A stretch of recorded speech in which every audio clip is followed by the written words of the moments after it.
Hello guys, आज चाहिँ म अब कलेज जाँदैछु। दिउँसोको टाइममा छ, त्यही भएर अनि आज चाहिँ पानी परिरहेछ क्या। अनि छाता ओढिरहेको थियो, छाता नै फर्काइदियो अनि त्यो एउटा दुईवटा धागो पनि चुडालिदियो।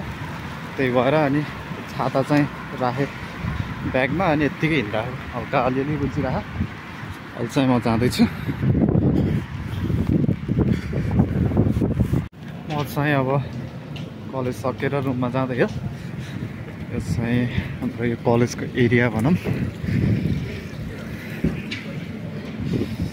पानी परिरहेछ अलिअलि, छाता चाहिँ ओढेन, अघि जस्तै हावा नै चलिरहेको घरिघरि। अनि अघि एउटा तार उठाइदिइहाल्यो।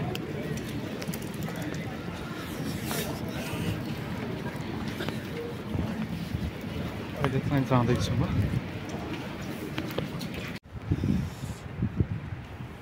हावा नि चलिरहेछ, पानी नि परिरहेछ।